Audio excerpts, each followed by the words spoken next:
过年前夕，男友说要带我回家见父母，却联合毒闺蜜把我迷晕，卖进疯人村里给疯子光棍当媳妇，被塞进大巴车前。我吓得浑身发抖，求求你们，别把我卖去疯人村，你们要什么我都可以给你们。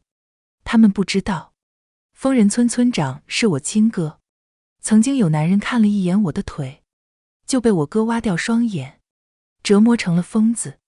现男友不为所动，我苦苦哀求闺蜜，萧冉，我把你当最好的朋友，给你花钱帮你找工作，我对你不好吗？萧冉笑容甜美，下一秒用美甲我脸上画出一道痕。去到疯人村后，那些光棍会替我好好疼爱你。嘿，朋友，不管你现在是在挤地铁、等咖啡，还是刚放下手头的事想偷个闲，别着急划走。今天的一页故事，刚好能填满你这几分钟的碎片时光。喜欢我的朋友，欢迎点击订阅分享。那我们故事开始。男友江明亲自开车，慢悠悠地朝疯人村的方向行驶。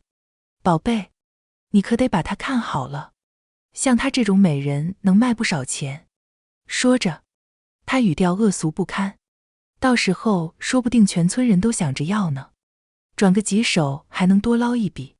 萧冉穿着我的名牌衣服，戴着我的首饰，看向我时目光歹毒，像他这种烂货最适合吃绝户后，卖到深山老林，最好这辈子都出不来。我被刺耳的笑声吵醒，看着越来越熟悉的村道，惊慌失措。这里离疯人村越来越近了，江明，我求求你赶紧掉头，别再往前开了。我哭着大喊，再开进去会死人的。疯人村位于深山老林，与世隔绝，村道两旁的尸香魔芋开得绚烂耀眼，风一吹就有股异香扑鼻，但没人知道那底下到底埋了多少尸骨。当初我只是表现出了一丝想要离开疯人村的想法，哥哥就扯着我的衣服，带我来到这条村道，让人把底下的尸骨挖出来，逼迫我看着那些腐肉，温柔地问我，你看，想要逃出疯人村的下场，就是变成一滩腐肉。嘻嘻，你还想逃吗？我吓得哭喊不停，拼命保证我这辈子都不会离开疯人村。哥哥这才开心地把我搂进怀里，这就对了，外面全是坏人，只有哥哥才是真正爱你。可是江明非但没有掉头，却在距离村口10米远的地方停了下来。他恶狠狠地把我从车上扯下来，抬手就给了我一耳光，我被打得摔在地上，嘴角溢出血。妈的，臭三八，一路上吵个不停，烦死了。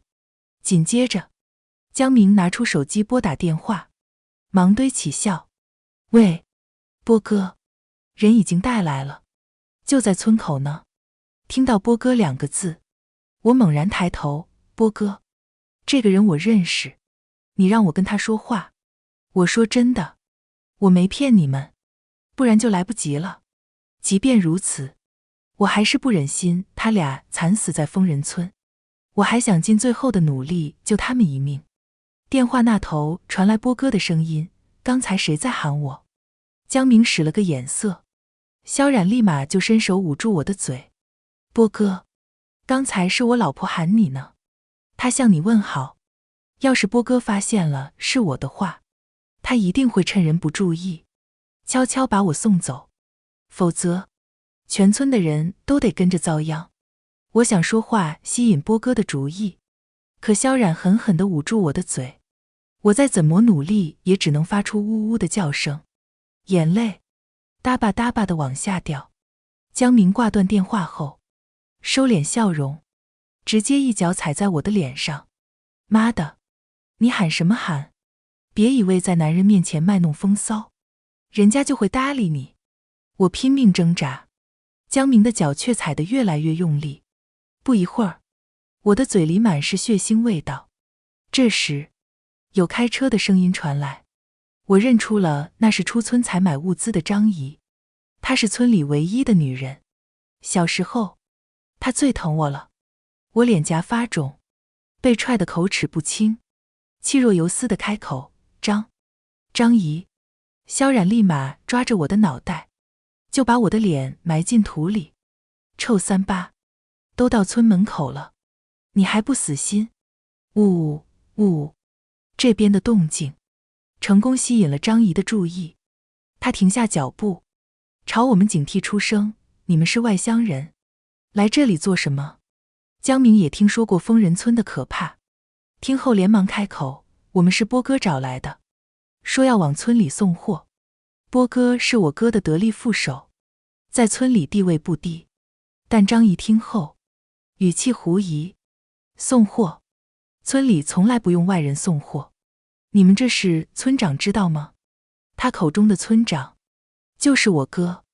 江明吓得身子都在颤抖。知道，村长他当然是知道的，送货这种大事哪敢瞒着村长啊！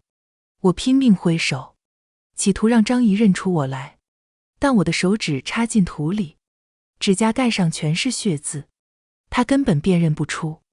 眼见她就要开着三轮车走远，我猛地撞开萧冉，朝前面跑。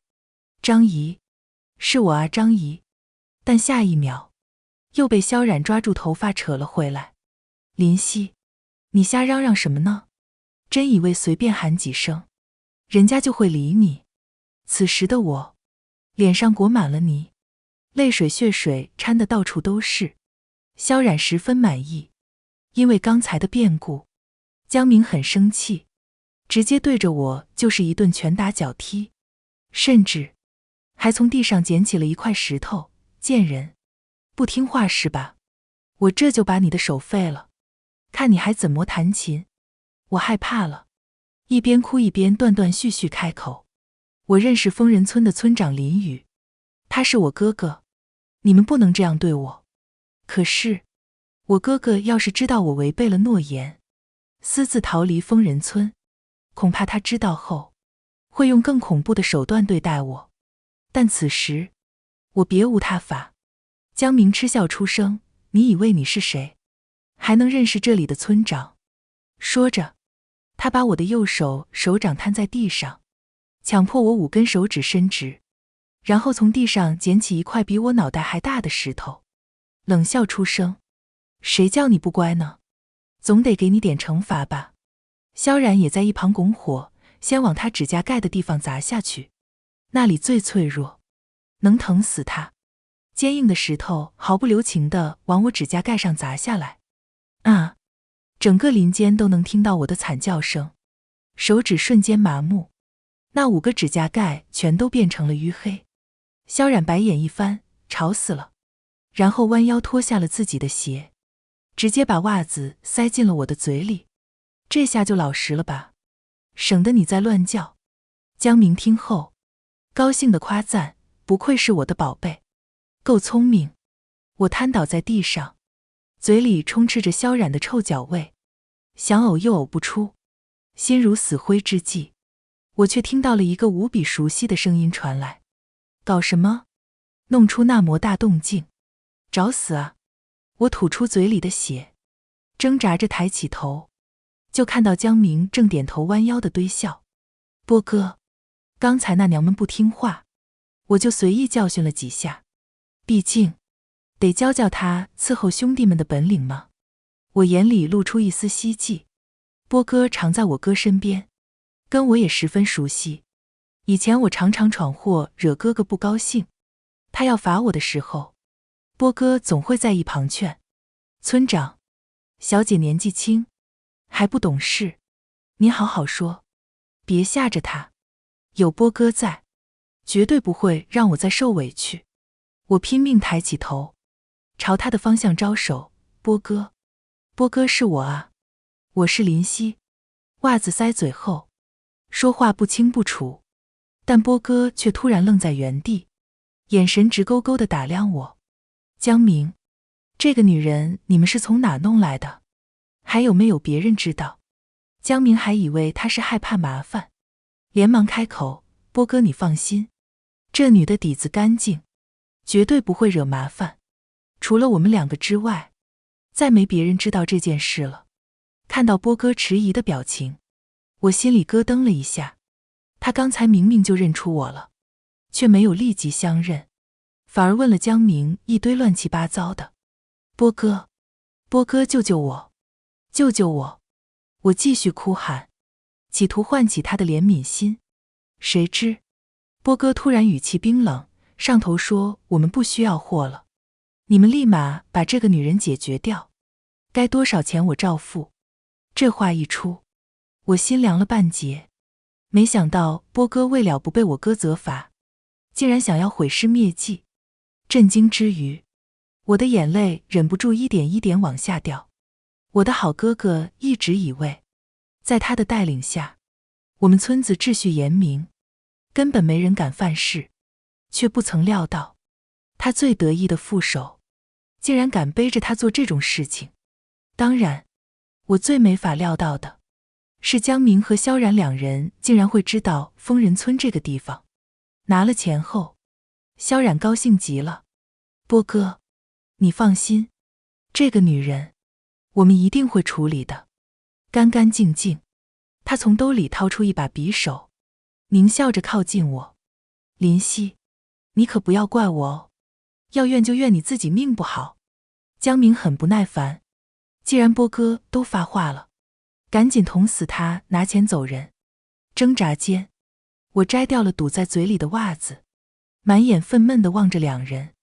江明，萧然，我对你们掏心掏肺，真诚相待，你们却这样算计我，我就算做鬼也不会放过你们。萧然生气，扬起匕首就在我脸上画出一道血痕。真诚相待，林夕，我最讨厌的就是你那副伪善做作的样子。借钱租房子，帮忙找工作，不过是想通过我的窘迫来衬托你的善良吗？我就是恨你长得比我好，比我有钱，甚至男人都能找到那么帅的。说着，萧然冷笑出声。说起来，疯人村这个地方，还是我告诉江明的。你不知道吧？江明吸了一口烟，把萧然搂进怀里。林夕，你这种蠢货留在世界上也没用，还不如给我多换点钱。听完这番话后，我嘲弄一笑，原来自己真心实意，却为了一群白眼狼，他们吃干抹净了不算，还想扒我的皮抽我的血。那天我刚逃出疯人村，遇到的第一个人就是江明。他在街边卖唱，跟我说他肚子好饿，问我能不能借5块钱他买桶泡面。后来我捧红了他，他说要给我唱一辈子的歌。而萧冉是酒店服务员，拒绝骚扰后被人打了出来，是我和江明把他送到医院。我把他当亲妹妹疼爱，可是他却勾搭上了我的男朋友。我的确错了，我不该因为他们一丁点的好，就对他们全盘托出。见我不吭声，萧冉疯狂咒骂，他每说一句，就往我身上划一刀。不一会儿，我浑身上下鲜血淋漓，疼得快要晕过去，就连求救都没力气。而江明则往我身上疯狂地踹，他痛恨自己不堪的一面被我看到，只要我消失，就没人知道他曾经的那段落魄日子。他们折磨够了之后，萧冉冷冷开口，好了，让我一刀割断你的喉咙，送你上西天吧。说完，他高高举起匕首，正中我的喉咙，眼看就要割下去。什么人？在我闭上眼的瞬间，我突然听到了哥哥的声音。睁开眼，那张冷酷阴鸷的脸离我越来越近，他眼下一颗泪痣格外明显。波哥吓得眉头紧皱，村长，您怎么亲自来了？疯人村不让外人进入，他已经是犯了村里的大戒。我哥面无表情，却是压迫感十足。我要是不过来，还不知道你竟然跟村外的人有来往。这话一出，波哥当场就跪了下去。突如其来的变故，吓得江明和萧冉2人也不知所措。而我躺在地上，心绪复杂。几年未见的哥哥此刻就面前，他会认出我吗？会救我吗？还是会生气地把我剁了丢进尸香魔芋底下当花泥？波哥哆哆嗦嗦，这几人擅自闯入，我正打算处理掉他们呢。江明连忙辩解，波哥，明明是你让我们送个女人过来，给你们消遣的。这下无疑是坐实了波哥私通外人的罪名。我哥冷冷一瞥，这两位擅闯村子的外人，就留下来吧。至于你，他把目光落在我的身上。波哥连忙上前挡住，村长，这就是个无足轻重的外人，交给我来处理吧。波哥害怕事情败露，自己会遭到非人的惩罚，但我哥可不容糊弄。他一脚踹开波哥，蹲在我的面前问我，你是什么人？家在哪里？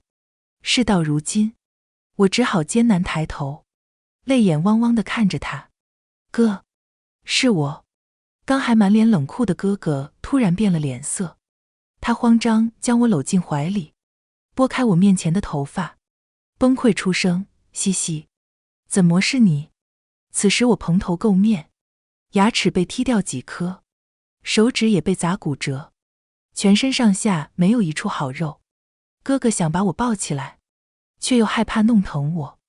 西西别怕，哥哥不会再让你受到任何伤害。我哥都已经表现得这么明显了，偏偏萧冉还凑上来犯花痴。天啊，你就是疯人村的村长吗？长得好帅啊！见我哥不搭理，他酸溜溜地开口，村长，你会不会认错了？这个贱人跟好几个男人牵扯不清，就是个烂货，她怎么可能是你妹妹？我哥骤然抬头，语气阴冷，你说什么？江明察觉不对，连忙拉萧冉的衣摆，别说了，赶紧道歉。萧冉却仗着自己有几分姿色，自己走到我哥的面前，搔首弄姿，村长，你要是实在想妹妹了，不如看看我，我愿意留在这个疯人村，当你的好妹妹。萧冉话还没说完，下一秒就被我哥一脚踹得撞在树上，砰的一声，萧冉当场吐血，他表情扭曲，痛苦无比，倒在地上的时候还在抽搐。江明被这情形吓傻了，他丢下萧冉，转身跑进面包车里，就想离开这里。然而他车子还没开多久，突然就被一道弩箭射穿了轮胎，车子瞬间熄火。我哥很懂机关设计，在村道两旁都设满了各种捕兽的陷阱，要是贸然逃离，只会死得更惨。正因如此，波哥即便再害怕，都不敢转身逃走。我哥阴冷出声，我有说，你可以走了吗？紧接着，他从怀中掏出哨笛，轻轻一吹，突然就有无数个疯子从林子里冲出来，然后将我们围得结结实实。那些疯子有的缺手，有的缺眼睛，甚至还有一些嘴巴都被缝了起来。他们滋滋哇哇，神志不清，却又绝对服从我哥的命令。看到这些疯子一会癫狂大笑，一会手舞足蹈，江明吓得扑通一声跪在地上拼命磕头。村长，村长是我们有眼无珠，不识泰山，求求你大人有大量，放我们一马吧。我哥嘴上在笑，眼底却冒火。阿波，既然人是你带来的，你就跟他们说说我们疯人村的规矩。波哥被迫抬起头，颤巍巍地对江明说，擅自闯入疯人村者，要么死，要么成为疯子。我哥听后慢条斯理开口，两位，欢迎来到疯人村。晕过去前，我哥温柔地抱起我，急忙跑回村里让医师替我救治。昏昏沉沉间，我却想起了以前的许多事情。疯人村以前不叫这个名字，至于它叫什么，似乎也没人知道。但这个地方偏远，难娶媳妇，不少男人便动了歪心思，想要从外地拐卖我们的妈妈。也是从外地被拐到这个村子里的。这里的女人没有尊严，除了生儿育女之外，还要遭受男人的打骂甚至转卖。在我5岁那年，一直打骂我们的父亲喝酒喝死了。本以为我妈能过上好日子，可自那日以后，每天晚上都有不同的男人翻墙进我们的院子，然后冲进妈妈的房间，听到妈妈的惨叫哀嚎，只比我大1岁的哥哥只能捂住我的嘴，跟我一同落泪。嘻嘻，总有一天，我会让这些畜生付出代价。每当有男人过来，哥哥就会把我藏起来，毕竟那些人都是畜生，谁知道他们会做出什么事情来。哥哥只能尽自己的努力保护我。10岁那年，村霸喝多了，闯进妈妈的房间，等我们听到惨叫声赶过去后，妈妈一丝不挂，了无声息地死在了床上。就是从那一次开始，哥哥变了，他研究了很多种捕猎陷阱，在家里设置了不少机关，然后设计弄死了那个村霸。我和哥哥一同把他的尸体埋在了尸香魔芋下面。那些欺负过我们的人，哥哥就会想办法让他受到极尽的折磨，然后变成疯子。久而久之，村里的疯子越来越多，哥哥也研究出了控制这些疯子的办法，从而一举控制住整个村子，成为村长。他曾说，嘻嘻，任何伤害到你的人都会成为疯子。村里的人开始惧怕我们，再也没人敢欺负我们了。可是哥哥对我有强烈的控制欲，他的偏执让我喘不过气，所以我生出了逃离的想法。一阵剧烈的咳嗽过后，我缓缓睁开双眼，映入眼帘的是哥哥眉宇间压制不住的暴力气息。醒了，还敢不敢跑了？在村子里我都莫舍得让你伤一根头发丝，结果在外面被人打成这样。再次听到这个清冷的声音，我鼻头一酸，伤心落泪。哥哥，你会把我剁了丢去当花泥吗？谁知听了这句话后，哥哥脸上的阴霾瞬间一扫而空，他低头轻笑，那你还想不想跑了？我连忙摇头，外面的世界并没有我想象中那么好，人们尔虞我诈，为了利益什么伤天害理的事情都做得出来，我根本不想再出去了。我哥叹了口气，端起桌面的药，亲自喂我。苦涩的药进喉咙，却让我生出一股莫名的心安。就是这种草药味道，从小到大，我无比熟悉。嘻嘻，你是哥哥留在世上唯一的亲人，因为紧张你，害怕你被欺负，所以才会处处控制你的行为。你离开的这些年，我每天都在反思，从前是不是对你控制太过？只要你肯回来，肯好好留在村子里，哥哥保证，以后绝不干涉你的自由。听了这话，我感动无比，身上的伤还没有好全，随便一动又是一阵疼。哥，江明和萧冉呢？他们死了吗？我哥冷笑出声，他们敢这样伤害你？想死，可没那么容易。嘻嘻，想不想去看看，他们将面临怎样的惩罚？我当然想亲眼看看这2人会有多惨。地牢向来是我们村里的禁地，因为哥哥都是在牢里折磨那些坏人，让他们变疯的。往下刚走没几步，我率先看到了一个熟悉的身影，他蓬头垢脸，蹲在地牢里爬来爬去，就像一条狗。再仔细看，却发现他的2只眼睛空洞，甚至连舌头也不见了。一听到动静，就咿咿呀呀叫个不停。我认出了眼前这人是波哥，从前他也算得上是身姿挺拔，如今真是的大变模样，佝偻不堪。哥哥满意地看着自己的杰作，搂着我斯斯文文地开口，阿波明明认出了你，却敢隐瞒不报，甚至还想瞒天过海暗中害你。他这眼睛和嘴巴都没用，不如都割了去。此时的波哥还莫被逼疯，他吱吱呀呀的想说些什么，却又什么都说不出来，只好跪在地上一个劲磕头。可是我哥根本不吃这套。阿波，你跟我很久了，明知道我最信任你，可你却背着我偷偷和外界的人联系，怎么，你也很想逃出去吗？看着波哥拼命摇头，我哥只冷哼一笑。当初你爸就是因为欺负我妈，才被我逼疯，本来看你可怜，饶你一命，没想到你不懂珍惜，那可就不能怪我了。随后他命令其他疯人，听不懂人话，他这耳朵也没用了，毁了吧。地牢最里面关着的就是江明和萧冉，他们目睹了哥哥的冷酷无情后，吓得浑身颤抖，嚎啕痛哭。萧冉这时才知道后悔，这是什么鬼地方？快放我出去！我要回家！我要回家！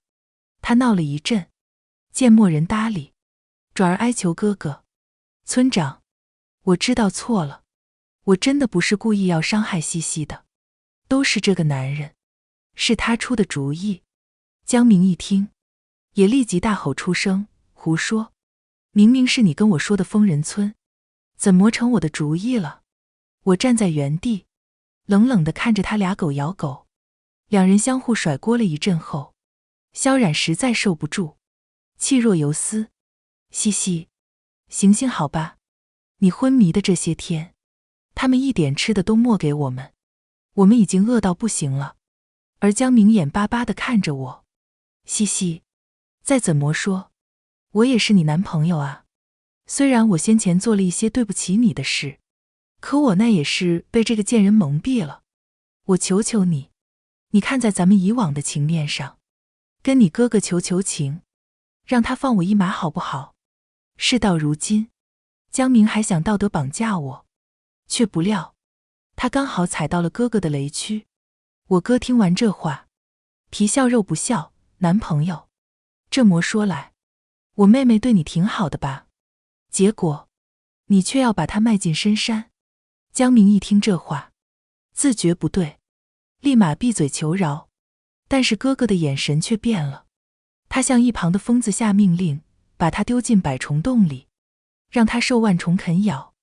钻心之痛，一旁的疯子直接打开地牢井盖，露出里面那些长得比拇指还要粗的虫子，它们一个个油光水滑，全都是被人的血肉滋养出来的。看到这一幕，江明的腿都软了。不要，不要啊！他满脸恐惧，拼命挣扎：西西，西西，你救救我，你救救我！我面对他的求饶，我内心没有任何波动。江明，当初你们打我卖我的时候，我也求你们饶我一命，可是你听了吗？听到我这样说，江明的眼神逐渐变得死寂，然后哭得特别伤心。把他丢进虫洞里的时候，我哥眉头微挑：江明是吧？你放心，既然你是我妹妹的男朋友，我绝对不会让你这么轻易的死掉。这虫子啃咬10分钟后，我就会拉你上来，这时你还有一口气在，不至于丧命。但是被虫子咬过之后，你的伤口会又痛又痒，难忍至极。萧冉被虫子吓到神情呆滞，整个人抖到不行。林夕，你不能这样对我们，你不能。我哥厌恶地看了他一眼，然后问我：西西，你来说，这个女人该怎么处置？我望向萧冉，淡淡开口：既然她刚才一直卖弄风骚，那不如就把她丢到疯人们的床上，好好犒劳他们。我哥眉头一挑：好主意。萧冉被抬出去的时候，拼命叫喊的嗓子都嘶哑了：林夕，你这个贱人，你要是把我折磨死了，我做鬼也不放过你，做鬼也不放过你！不要，你们这些脏手不要碰我，不要碰我！呜呜呜，救救我！谁来救救我啊？求救的哀嚎声逐渐远去，等待萧冉的将会是生不如死的折磨，但这一切全都是他咎由自取，我不会有一丝一毫的同情。毕竟我脸上被他划伤的伤口可都还没好全。接下来的几日，张姨特地跑来看我，她的脸上肿起半边，想必是被哥哥罚的。嘻嘻，都是张姨不好。那天张姨明明在你身边经过，怎么就没认出你呢？她难受至极，愧疚万分，他们竟然敢这样伤你。张姨绝对会让他们付出惨痛的代价。我知道张姨不是故意的，心里也并没有怪她。张姨给我带了许多稀奇的小玩意后，便先行离开，让我好好养病。日子一天天地过去，我待在房间里，无聊的时候就缠着哥哥给我讲他是怎么控制村里那些疯子的。哥哥这才告诉我，其实控人和控蛇是一样的道理，只需要熟练吹走哨笛，便能下达不同的命令。见我感兴趣，哥哥毫不藏私地教我控制疯子。等西西学会了以后，就可以帮哥哥分担一些工作。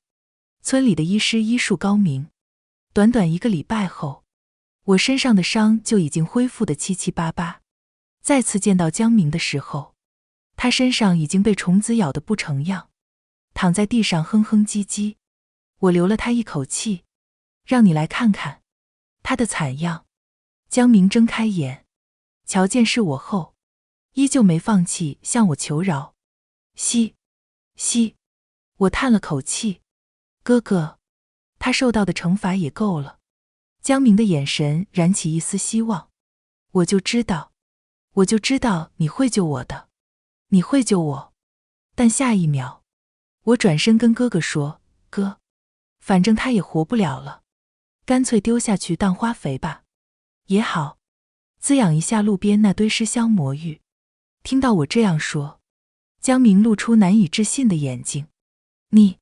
你居然……我露出一抹笑，江明，你这种人，该死！极度愤怒之下，江明胸膛起伏不定，许久，他突然身子一抽，整个人都没有了气息。江明死了，接下来就该轮到萧冉了。我走到疯人居住的院子里时，里头正传出萧冉的惨叫声。放开我！你们别拿脏手来碰我！为石魔会这样？为石魔！我刚抬脚进去，眼睛却被哥哥蒙住。乖西西，别看。等他把那些癫人都清除出去后，我再次睁眼，看到萧冉无力地躺在床上，他眼角还挂着泪。几日不见，萧冉的脸瘦得只剩下皮包骨，他的眼神充满怨恨，看上去就像是老了20多岁。林夕，我要杀了你！他这几句话对我没有任何威胁，甚至我都觉得有点想笑。萧冉，现在你的命在我手里，杀了我，你以为你有这个能耐？萧冉呼吸急促，愤怒不已。凭什么？凭什么你有着比我好看的脸，还有一个那么疼爱你的哥哥？为什么我什么都没有？我凭什么都没有？我轻轻摇头，看来事到如今，你还是不知悔改。你以为你家庭贫寒，早年辍学打工，就是什么很凄苦的身世了吗？我从小父母双亡，和哥哥相依为命，我们受过的欺负，尝过的苦，是你这辈子都没法想象的。可你却自怨自艾，嫉妒别人，根本就是你自己心思恶毒。萧冉被我骂得神情一滞，想要反驳，却不知道怎么说。丢下这番话后，我扭头离开。3天后，萧冉死了。这一回我莫去看他，而是嘱咐别人，把他和江明一样，丢进尸香魔芋地下，变成花肥。处理完了那2人后，日子依旧这么平静地过下去。哥哥又研制出了不少机关陷阱，确保那些闯入村子里的人们有去无回，而我则在闲暇时候帮哥哥管理那些疯人。昔日肮脏罪恶的村子，倒也变得平静和谐。直到某一天，又有一辆面包车开到了我们村口，然后从车上下来几个5大3粗的男人，他们神情猥琐，眼神不怀好意。小姑娘，把你们村里的男人们都喊出来，我们从外头带来几个品相极佳的女人，包管他们满意。我看着眼前3个飘形大汉，露出一抹微笑。好啊，我这就回去找我哥哥，你们也跟着一起进村吧。那3人对视一眼，以为得了一笔大买卖，高兴得不得了。殊不知，危险已经悄然降临。见了我哥之后，为首的大汉得意洋洋：“你就是村长啊，可真年轻。上一次我们来的时候，好像都是20多年前的事了。那个村长是个花胡子老头。嘿嘿嘿，小哥，你相信我，大叔手里头的可都是顶尖货。”我扭头看过去，发现面包车里全都是被迷晕后捆了手脚的女孩子。察觉到我目光后，大叔轻笑出声：“那可都是城里的大学生，个顶个的优秀人才，被我们3言2语就哄到手了。把这些女人买来当老婆啊，说不定还能改变下一代的基因和智商。”听完这话，我哥笑容灿烂：“这样吗？那可真是太好了，这3个大叔就要完蛋了。”因为我哥越是生气，他就会笑得越灿烂。当我哥热心肠留那几人在村里吃饭过夜的时候，我就知道我们村里又要多几个疯人喽。不知道你们20多年前是不是还拐过一个叫凤琴的女孩子？她长得特别好看，笑起来脸上还有2个小酒窝。大叔一听，眉飞色舞：“你说凤琴啊？当然记得，当时她还是我女朋友呢。那时候我骗她说过年带她回家见父母，她还真相信了。结果没想到被我直接卖到了山里来，哈哈哈哈哈哈！”听到这话，我心里一沉，他口中的凤琴是我妈。原来这帮人就是当初把我妈骗到这里来的人贩子。我和哥哥对视一眼，知道这就是替妈妈报仇最好的时机。夜里酒过3巡，那几个男人又开始对我口出不逊，甚至有人把手摸向了我的大腿。我哥开怀大笑，下一秒就直接拿刀把那男人的手给剁了下来，鲜血迸出，几个男人吓得大惊失色，慌乱逃窜。可是我早就在酒里下了毒，他们刚跑到屋外，就看到了外头黑压压站了一堆疯子。那些疯子歪着头，眼神癫狂，嘴里露出诡异的笑。这是怎么回事？妈的，你想黑吃黑？这事要是传出去，就不怕坏了自己的名声？我哥听完这话，轻笑出声：“黑吃黑？你们也配？当初你们拐来的那个女人凤霞，就是我们的亲妈。她原本可以在城里继续念书生活，本该拥有更美好的人生，是你们把她弄到这个破地方，害她受尽欺负，英年早逝。这笔账，你说我们该怎么算？”那些男人们听后，吓得惊骇不已，慌乱逃窜。可他们不管逃到哪里，都躲不开疯子的围堵。而我则趁这个机会带张移到面包车，让他趁着夜色把那些女孩子全都送出去。她们如花般的生命，不该消磨在这里。我目送面包车远去的时候，听到了几声凄厉的惨叫从村里传来。我闭上眼睛，静静聆听。世界上最美妙的声音，就是仇人的惨叫。等我回去的时候，哥哥已经处理好了一切。那3个男人，连同村里的疯子，全都丧生在了一片火海之中，让他们到地底下向妈妈赎罪。做完这一切后，哥哥遣散了村里其他的活人，然后带着我朝着村外走出。过去的罪孽被永远掩埋。